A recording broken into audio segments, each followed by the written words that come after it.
fazer nossa oração.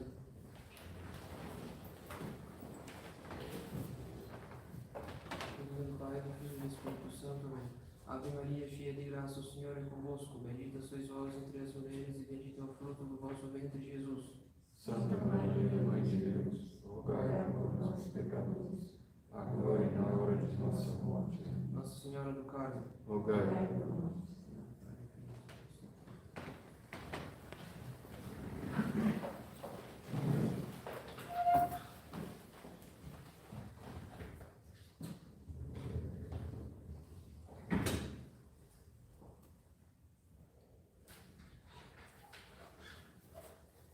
Então, esta é a primeira aula de uma série de aulas sobre liturgia. Então, um curso de liturgia.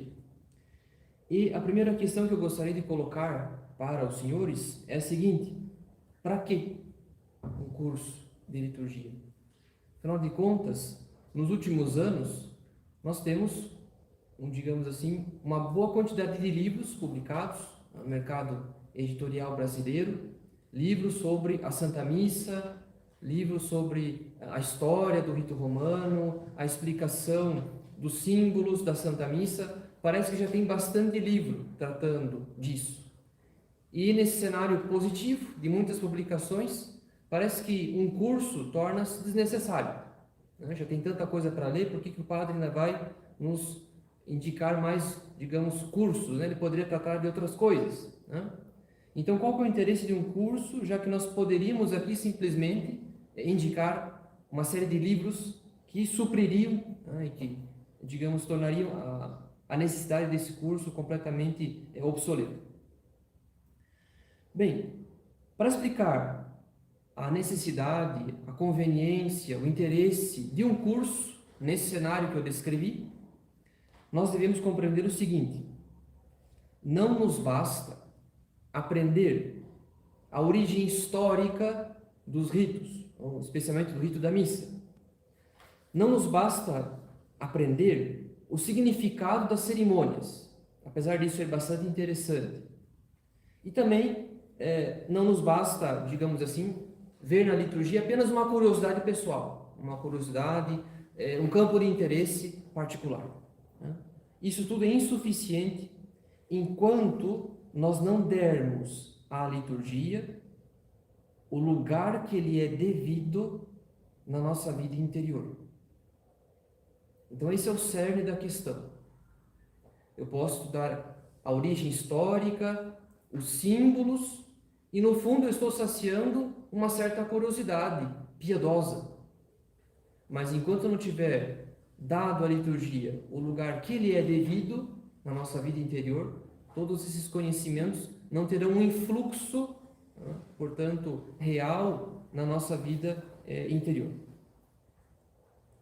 Então, nós não devemos estudar a liturgia por mera curiosidade, por uma questão de gosto pessoal, até mesmo de erudição, seria insuficiente. Nós estudamos a liturgia em vista da nossa santificação. Nós estudamos a liturgia para fazer bom uso dela na nossa vida interior. Então, esse é o fim.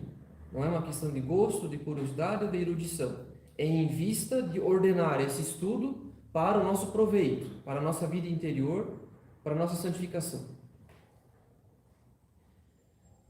E mesmo uma pessoa que frequenta assiduamente a missa, uma pessoa que frequenta assiduamente os sacramentos, que está assiduamente na casa de Deus, pode ser que ela ainda não tenha dado à liturgia o lugar que lhe é devido no edifício da nossa santificação. E o lugar que é devido à liturgia na nossa vida interior é o seguinte: a liturgia deve deve ter uma primazia na nossa vida interior. Ela deve ser a principal fonte da nossa santificação. E isso nem sempre é claro para todas as pessoas. Como eu disse, alguém pode frequentar assiduamente a casa de Deus, assiduamente a missa, os sacramentos, mas pode ser que, para muitos católicos, a liturgia ainda não é a principal fonte de santificação. Ou seja, é para ela que se dirigem as nossas devoções. Todas as devoções e orações que eu pratico na minha casa. Eu pratico para que quando eu participar da liturgia, eu participe da liturgia com fruto. E é da liturgia que também emana, que também procede as minhas devoções, porque justamente a liturgia vai me ajudar a ordenar as minhas devoções, a dar temas para minha devoção, para as minhas devoções. Por exemplo, eu vou me nutrir da liturgia para ter devoção à Santíssima Virgem, por exemplo. Então, se a liturgia ocupa o lugar que lhe é devido, como principal fonte da minha santificação, a nossa santificação, então é para ela que se dirigem as minhas devoções. As minhas devoções estão ordenadas à liturgia. Elas devem colaborar para que eu comungue melhor, por exemplo, para que eu assista a missa melhor. E também da liturgia procede as devoções que eu tenho. Muitas das devoções que eu terei, elas vão nascer justamente daquilo que nós vemos ao longo do ano litúrgico e também ao longo das festas dos santos do ano litúrgico. Então, essa primazia como principal fonte da nossa santificação, ela não é clara para todos os católicos. Podemos participar da liturgia frequentemente, podemos ter devoções, mas ainda não há ordem nesse edifício. Agora, nós podemos supor também que até poucas décadas a sociedade católica sabia dar o lugar que era devido à liturgia. E essa é uma outra tentação. A primeira tentação que eu citei é de julgar que se eu ler uma série de livros, eu saberei tudo e mais um pouco sobre liturgia. Isso é uma ilusão. Não basta, como eu disse, estudar a origem histórica, o significado dos ritos, isso é insuficiente. E a outra tentação é julgar que, bom, pode ser que a nossa sociedade, e mesmo nós, não conheçamos profundamente a liturgia, mas há poucas décadas, quem sabe há 50, 60 anos, havia quem conhecesse e quem sabe toda a sociedade conhecesse profundamente a liturgia, ou então conhecesse suficientemente, pelo menos, a liturgia. Nós podemos ter a ilusão que há algumas décadas tudo ia bem e que a sociedade católica fazia bom uso, se nutria da liturgia como principal fonte da nossa santificação. Isso também é uma ilusão, também é uma análise superficial sobre a história da igreja e sobre a história recente da igreja. E isso também precisa ser corrigido para que a gente possa compreender a proporção, o tamanho dos problemas que nós temos na atualidade, para que a gente tenha muito claro a proporção da crise que nós atravessamos. Não basta nós julgarmos com um certo romantismo que há algumas décadas, quem sabe lá no tempo dos nossos avós, tudo ia bem, as pessoas se santificavam, faziam muito fruto da liturgia, e talvez o nosso ideal católico, de sociedade católica, de apostolado católico, seja de voltar algumas décadas, seja de, quem sabe, reconstruir, digamos, um ideal que há algumas décadas havia. E isso também é uma ilusão que nós precisamos desfazer. Então eu citaria alguns exemplos, para que a gente saiba que a liturgia já não ocupava a primazia faz tempo. Não é, de algumas décadas para cá, na verdade é de alguns séculos para cá. E quando a gente se der conta disso, nós veremos que nós temos tudo para reconstruir praticamente. E que devolver à liturgia o lugar que lhe é devido não é uma tarefa tão simples quanto parece. Na verdade, essa primazia, a liturgia foi perdendo século após século, década após década, geração após geração. Então nós devemos conhecer bem a proporção dessa crise para a gente dar conta do trabalho que nós devemos executar para nós mesmos, é claro, mas também para o nosso apostolado católico. Então eu citarei alguns exemplos para que fique muito claro essa decadência. Então o primeiro exemplo que eu cito é de ninguém menos que São Vicente de Paulo. São Vicente, em uma conferência que ele deu em 1659, então no século 17, ele se recorda da experiência que teve ao entrar numa igreja num domingo durante uma viagem. São Vicente diz: ó, se os senhores tivessem visto, eu não digo a feiura, mas a diversidade das cerimônias da missa. Parece-me que não havia nada de mais feio no mundo que as diversas maneiras em que se celebrava. Alguns começavam a missa pelo Pater Noster. Outros tomavam a casula entre as suas mãos e diziam o introibo, quer dizer, as primeiras palavras, introibo da altare Dei. E em seguida punham essa casula. Estive uma vez em Saint-Germain-en-Laye, que é uma igreja na qual ele esteve, nesse vilarejo, onde eu notei 7 ou 8 padres que rezavam todos a missa diferentemente. Um fazia de uma maneira, outro de outra, era uma variedade digna de lágrimas. Então, não estamos falando aqui dos anos 60, 70, nós estamos falando do século 17. Outro exemplo, do século 16, esses casos que eu cito, eles foram tirados desse livro chamado História da Missa, de Philippe Martin. Então, um caso que eu tirei desse livro, do século 16, eu vou citar o autor. Em 22 de julho de 1573, em Beaujeu, o cônego Fabri entra em discussão com um dos seus confrades. E eles começaram uma gritaria no coro, isto é, lá no presbitério, lá onde se celebra a missa.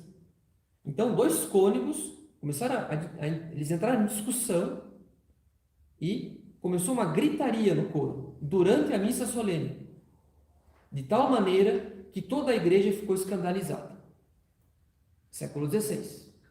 Novamente, nós não estamos falando de um caso recente, de um vídeo que alguém compartilhou, de um escândalo, de um abuso. Nós estamos falando do século XVI. Depois outro caso, outro exemplo.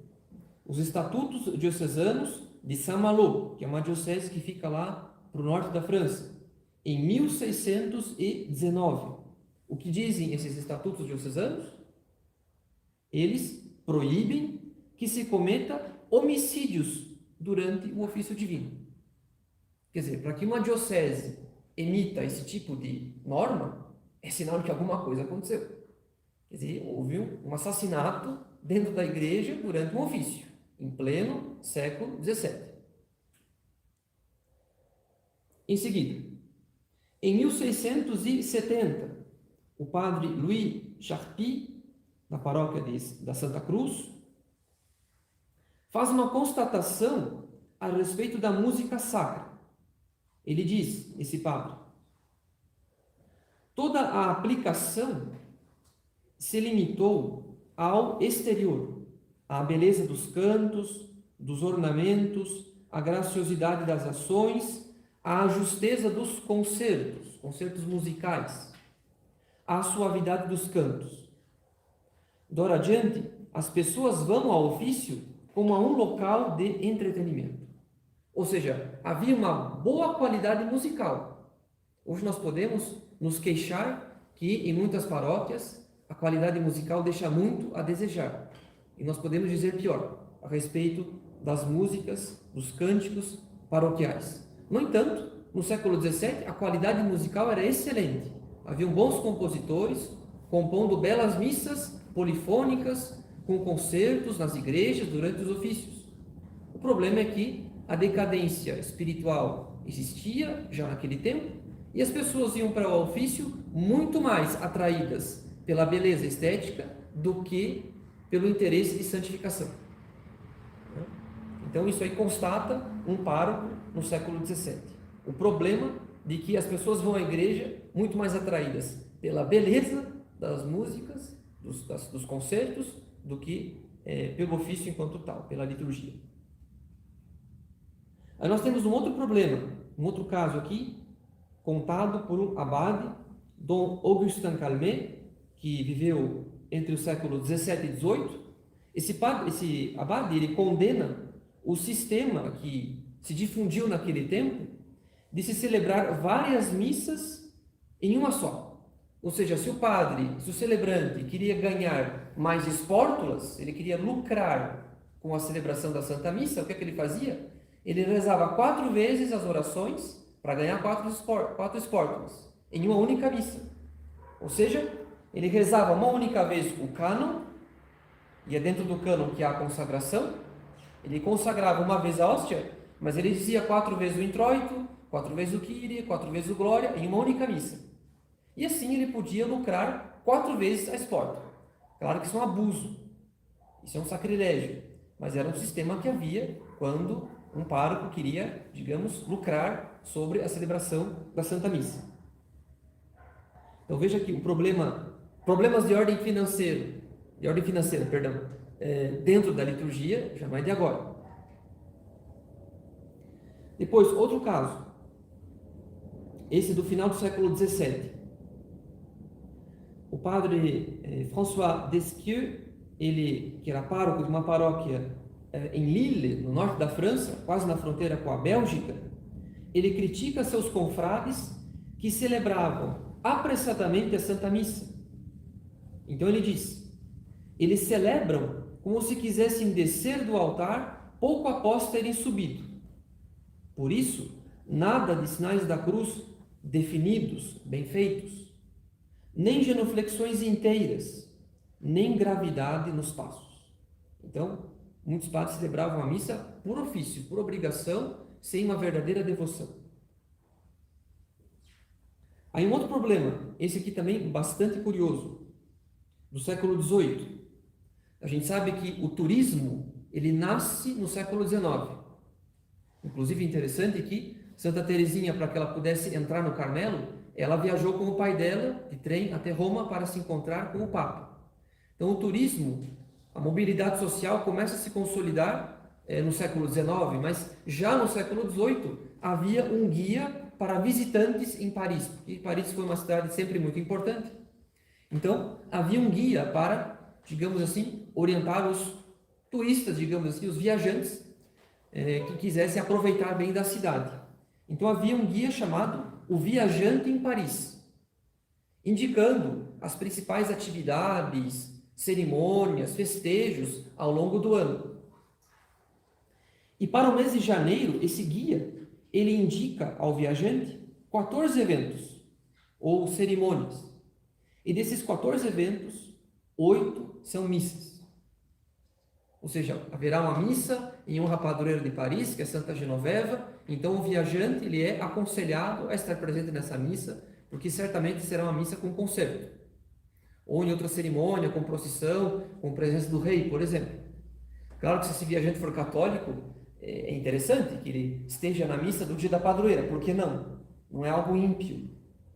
Por outro lado, a gente já vê que há uma tendência a, digamos assim, indicar uma certa cerimônia religiosa muito mais pelo valor estético ou social do que pelo valor religioso. Afinal de contas, é um guia para um viajante, então a gente supõe que haja um interesse também estético, social, político, quem sabe, e isso é sintomático, que a missa já seja tratada como evento em pleno século XVIII.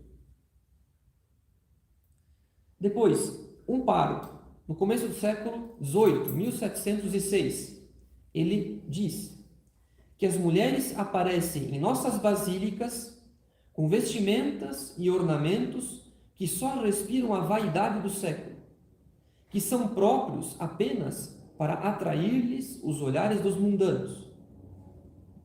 E outro pároco de um vilarejo escreve, um pouco antes, 1696, a respeito de jovens rapazes com seus chapéus bordados a ouro ou prata, as moças com penteados de um pé de altura e as demais vestimentas à proporção. Então, a vaidade tinha outras nuances naquele tempo, era uma questão de penteado e chapéu, mas de todo modo, para a sociedade era claro que o objetivo era apresentar-se à missa vestido com vaidade, para que isso chamasse a atenção das pessoas que ali estavam. Então são os mesmos problemas, só que em outro contexto, digamos, com outras nuances. Depois, em 1839, então já estamos agora no século XIX, um pouco mais perto da nossa época. Um padre de Agen, ele observa que as pessoas vão à missa como iriam à feira ou ao mercado, tagarelando coisas do mundo, da terra, para não dizer coisa pior. Então, com que espírito as pessoas iam à missa no século XIX? Frequentemente com um espírito mundano. Mas não acabei. Um padre parisiense disse ao arcebispo de Paris, Dom Cibourg, na metade do século XIX, e aqui ele faz uma descrição sintomática da cristandade.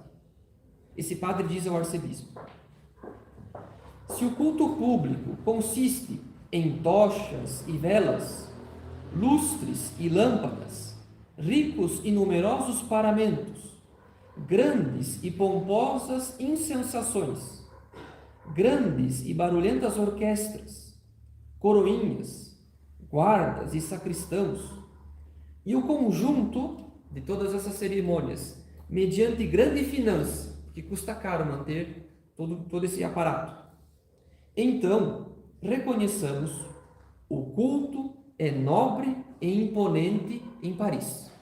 Então, se o culto consiste em todo esse aparato, então certamente há muito culto litúrgico celebrado com nobreza, com riqueza em Paris.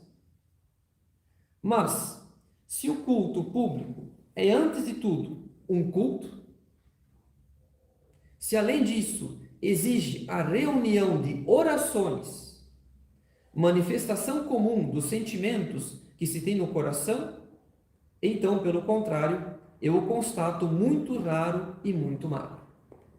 Então, se o culto consiste nas orações das pessoas, então falta atos de culto em Paris. Muita cerimônia, pouca participação das pessoas. E quem sabe as poucas pessoas que vão não rezam direito. Então as igrejas podem estar cheias, mas quem sabe estão vazias de almas, de pessoas que rezam de fato. E uma outra constatação parecida, já para o final do século XIX, diz alguém: atualmente, salvo um grupo bastante compacto em torno do púlpito, eis que fileiras inteiras de bancos estão vazias. E daria facilmente para contar os fiéis espalhados. E aí, essa pessoa que faz essa constatação, ela elenca algumas poucas figuras que ainda vão à missa. Operários, pessoas simples, que ainda se dão ao trabalho de ir à igreja. Pessoas que são de classes mais baixas da sociedade, digamos.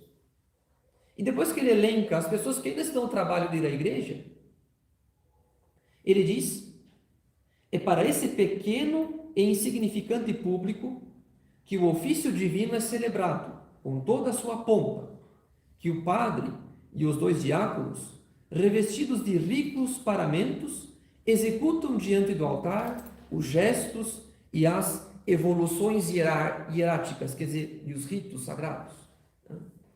Que as vozes dos cantores e dos coroinhas lançam sobre a abóbada sonora as recitações majestosas da liturgia, que o órgão se comove. Então, é praticamente uma igreja vazia que todas essas cerimônias e aparatos são executados. É uma constatação bastante dramática do final do século XIX na França. Os exemplos que eu dou são todos da França, né? De dioceses, paróquias francesas, porque o autor se limita a tratar da liturgia na França. E por fim, uma constatação do século passado, de 1907. Diz um autor: hoje a devoção à missa é desconhecida. Basta assisti-la. Ou seja, ainda há quem vá à igreja, mas são poucos que assistem à missa com devoção. Os jesuítas não a ensinam no detalhe. E talvez o que ele disse a respeito dos jesuítas nós possamos aplicar a muitas outras ordens religiosas. Faltava, de fato, a instrução do povo. Bom, eu descrevi um cenário apocalíptico e não falei dos últimos 50 anos. Eu falei do século XVI, XVII, XVIII, XIX, um pouquinho do século XX, tem um caso do começo do século passado, justamente para a gente ver que na história da liturgia, na Idade Moderna e Contemporânea, tem muito mais nuance do que a gente pensa. Que não era só triunfo, igrejas abarrotadas de fiéis, as filas dos confessionários enormes, enfim, muita procura pelos sacramentos, tem muito mais nuance do que a gente pensa. Claro que tem momentos de grande fervor, de grande reconquista. Nós podemos pensar naqueles santos que reconquistaram regiões inteiras. São Luís de Montfort, Santo Afonso de Ligório e assim por diante. Claro que tem momentos de reconquista, graças aos missionários e a párocos muito zelosos. Mas também tem períodos de grande decadência, por causa da guerra, por causa da perseguição, o laicismo que entra na Europa depois da Revolução Francesa e assim por diante. Então tem muita nuance. E diante de todas essas nuances, nós devemos reconhecer que às vezes nós idealizamos, ou frequentemente nós idealizamos que num passado recente tudo ia bem e havia um espírito litúrgico e a sociedade respirava a devoção à liturgia. Quanto que não é bem assim.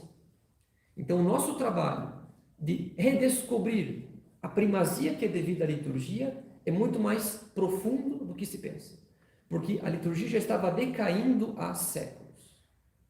E nós estamos apenas vivendo, digamos, um estágio bastante avançado dessa decadência, mas que começa há séculos.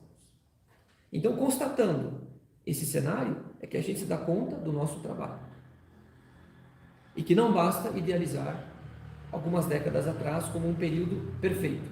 Ainda que nós possamos ver as igrejas cheias nas fotografias de algumas décadas atrás, no entanto, será que a formação dessas pessoas era suficiente?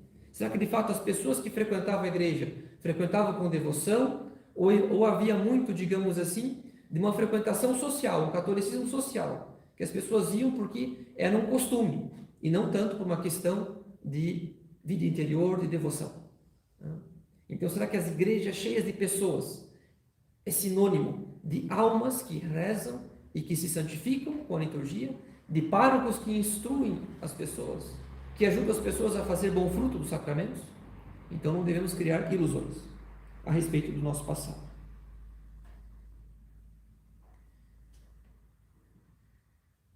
Então esse é o motivo principal para nós estudarmos a liturgia. Não é só uma questão de aprender a respeito dos ritos, a história do rito romano, da missa, a história do rito da missa, é sobretudo para devolver a primazia que é devida à liturgia no edifício da nossa vida interior. Não é uma questão de curiosidade, de erudição. A finalidade é redescobrir essa primazia enquanto principal fonte da nossa vida de oração, da nossa vida espiritual. Então a finalidade do nosso estudo é enraizar a nossa vida interior na liturgia como principal fonte da nossa santificação. Todo o nosso trabalho consiste nisso. Enraizar a nossa vida espiritual na liturgia como principal fonte da nossa vida espiritual. E mais do que isso, é da liturgia que deve brotar também todo o nosso apostolado católico.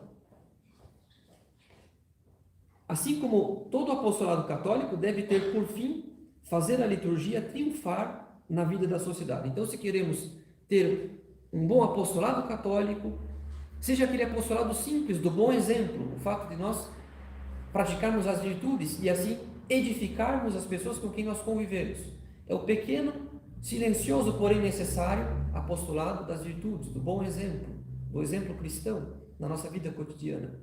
Toda a nossa atividade católica deve emanar, deve brotar de uma boa participação da liturgia. E também, é claro, em última instância, nós queremos reconduzir as pessoas com quem nós convivemos à vida litúrgica, ou seja, a frequentação dos sacramentos e a boa participação da Santa Missa.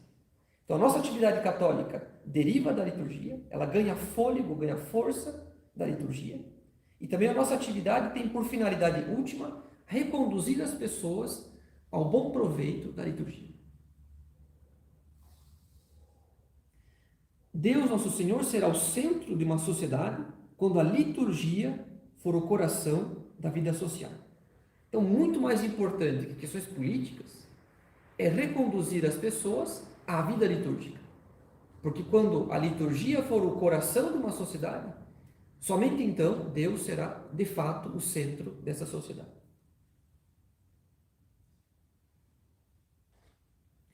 cristandade, ela nasceu da liturgia. Porque a liturgia foi um dos maiores instrumentos de conversão da Europa, graças à ação dos monges. Então, um instrumento que muitas vezes nós não levamos tanto em consideração é justamente a liturgia. Foi pela liturgia que uma parte considerável da Europa se converteu.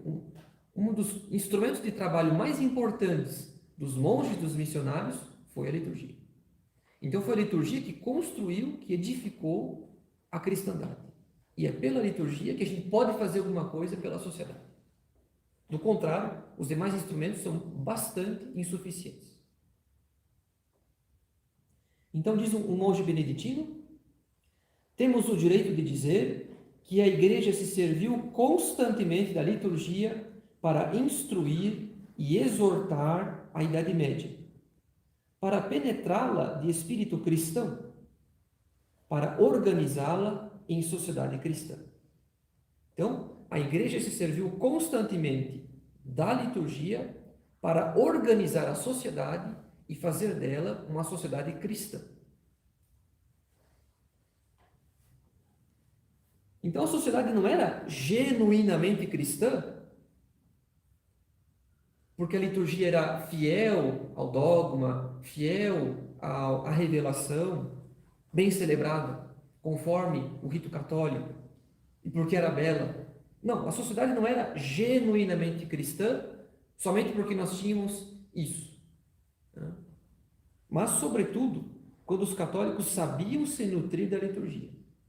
Eu citei muitos casos do séculos XVII, XVIII, XIX, justamente para mostrar.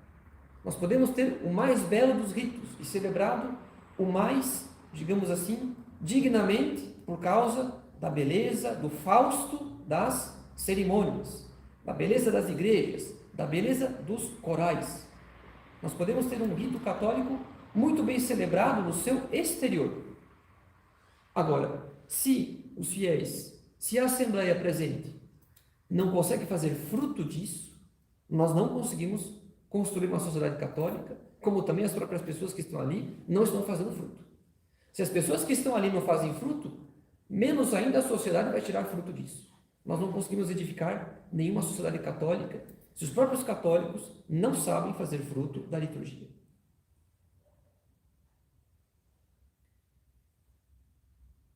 Mas quando a liturgia foi o coração da vida espiritual dos indivíduos e das famílias e da própria sociedade, foi nessa época que nós podemos dizer que houve, de fato, uma cristandade. Quando as pessoas, as famílias e a própria sociedade faziam fruto da liturgia. E quando os sacerdotes viviam da liturgia e não apenas celebravam cerimônias, mas quando eles viviam disso. Nós sabemos que a igreja, nos diz São Paulo apóstolo, ela é o corpo místico de Cristo.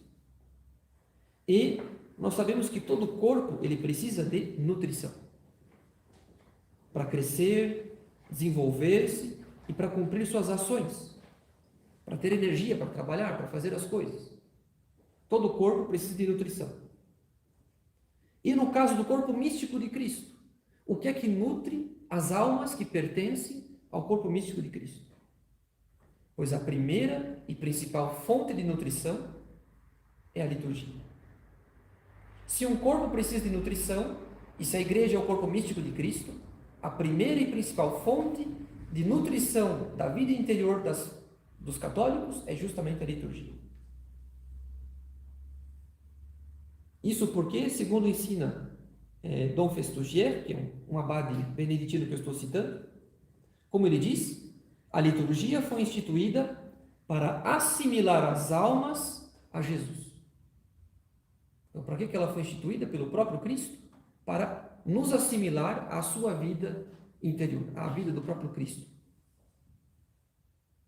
Também diz esse abade, a liturgia, ao mesmo tempo que invoca Jesus, está encarregada de continuar real e misticamente sua presença, sua ação e sua palavra dentre os homens. Então, a liturgia não apenas invoca o nome de Jesus, ela está encarregada de continuar a presença de Jesus, a ação de Jesus e a sua palavra dentre os homens. E isso de maneira muito real e também de maneira muito misteriosa, ou seja, de maneira mística. Então é a continuação da ação santificadora de nosso Senhor aqui e agora. É como que é a extensão da encarnação, donde a sua suma importância e a primazia que ela deve ter na nossa vida espiritual. Então, esse é o nosso programa. É tudo isso que nos aguarda nas próximas aulas. Conhecer a liturgia como assimilação a Jesus Cristo. O que é que ela faz? O que é que faz a liturgia? Nos assimila a Jesus. Continua a ação de Jesus na história e nos assimila a Ele. Nos assimila à sua vida divina. Nosso programa, então, é esse. É conhecer a liturgia como continuadora da presença, da ação e das palavras de Jesus Cristo, para que ela seja a nossa principal fonte de vida interior, a causa eficiente, quer dizer, aquele motor do nosso apostolado católico, mas também a causa final, ou seja, para onde convergem todas as nossas ações. Reconduzir as almas, as pessoas que estão em torno de nós, à vida litúrgica. Assim como nós queremos fazer fruto da liturgia, nós também queremos que as pessoas em torno de nós façam fruto. Então, o fim do nosso apostolado é reconduzir as almas, as pessoas que estão em torno de nós, à liturgia, à vida católica que se nutre da liturgia como principal fonte da santificação. Bem, vamos fazer a nossa oração.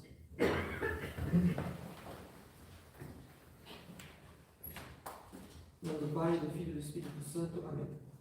Glória ao Pai, ao Filho e ao Espírito Santo, assim como era no princípio, agora e sempre, por todos os séculos dos séculos. Amém. Nossa Senhora do Carmo, Rogai por nós. em nome do Pai, do Filho e do Espírito Santo.